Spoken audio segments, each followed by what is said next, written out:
রাষ্ট্রপতি জিয়াউর রহমানের ৪৪তম শাহাদত বার্ষিকী উপলক্ষে যে আটিগ্রামের উদ্যোগে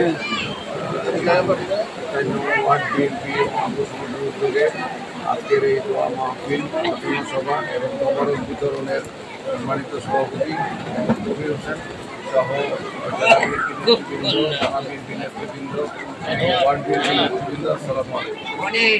আমরা এই ৪০তম শাহাদত বার্ষিকীতে রাষ্ট্রপতি জিয়াউর রহমানের রুহের মাগফিরাত কামনা করছি। আমরা তার জন্য দোয়া করেছি যেন তার আত্মা জান্নাতের সর্বোচ্চ মাকামে জায়গা পায়, সেই দোয়া করছি। কারণ উনি একজন এমন মানুষ ছিলেন যিনি নিজের জীবনের চাইতে বেশি ভালোবাসতেন মানুষকে এবং দেশকে। আর একজন দেশপ্রেমিক মানুষ যার কখনো মৃত্যু হয় না। তিনি আমাদের মাঝে ৪০ বছর যাবৎ নেই, কিন্তু মনে হচ্ছে যেন তিনি এখনো আমাদের মাঝে বেঁচে আছেন। তিনি তার কর্মে এই যে তিনি দেশপ্রেমের অনন্য নজির স্থাপন করেছেন। ৭১ সালে মহান মুক্তিযুদ্ধের সময় তিনি জীবন বাজি রেখে প্রথমত স্বাধীনতা যুদ্ধের আহ্বান জানিয়েছিলেন এবং স্বাধীনতার ঘোষণা দিয়েছিলেন। এরকম বিরল মানুষ তো ইতিহাসে হাজার বছরও একজন পাওয়া যায় না খুঁজে। কাজেই একটা দেশপ্রেমের যে তার মধ্যে আমরা দেখেছি এবং দেশের সকল ক্রান্তি লগ্নে আবার যখন একটা সময় আমরা ৭৬ সালে যখন দেশে কোনো সরকার ছিল না, সকালে এক সরকার রাতে এক সরকার, বাংলাদেশের স্বাধীনতা এবং সার্বভৌমত্ব যখন প্রশ্নের মধ্যে পড়ে গিয়েছিল, থাকবে কি থাকবে না স্বাধীনতা সার্বভৌমত্ব, ঠিক সেই সময় আবার তিনি এসে জাতির সামনে আবির্ভূত হলেন এবং সেই সময় আবার তিনি আহ্বান জানালেন যে আপনারা যার যার বাড়িতে ফিরে যান, যার যার কাজে ফিরে যান।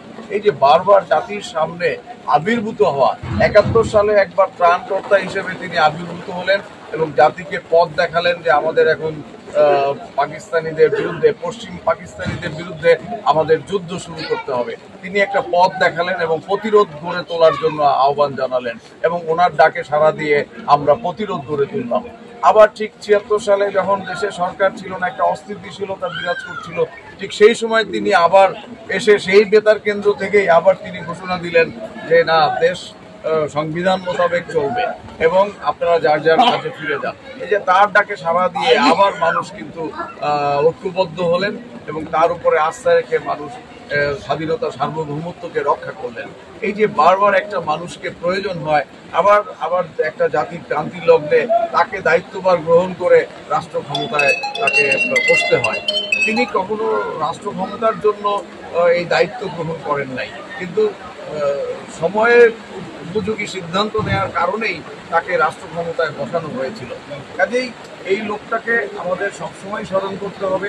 এই লোকটাকে স্মরণ করলেই আমাদের গণতন্ত্র টেকসই হবে, আমাদের উন্নয়ন টেকসই হবে, মানবাধিকার টেকসই হবে, আমাদের মৌলিক অধিকার টেকসই হবে এবং বহুদলীয় গণতন্ত্রের যে ধারণা তিনি দিয়ে গেছেন সেটা টেকসই হবে।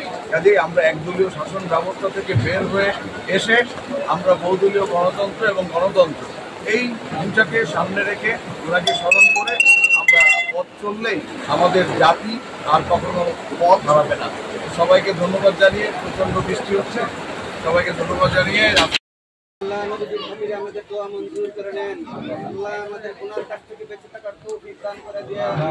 আল্লাহ রব্বানা তাকাব্বাল মিন্না ইন্নাকা আনতাস সামিউল আলিম ওয়া তুব আলাইনা ইয়া মাওলানা ইন্নাকা আনতাত তাওয়াবুর রহিম। সুবহান রাব্বিকা রাব্বিল ইজ্জাতি আম্মা ইয়াসিফুন ওয়া সালামুন আলাল মুরসালিন। আলহামদুলিল্লাহ।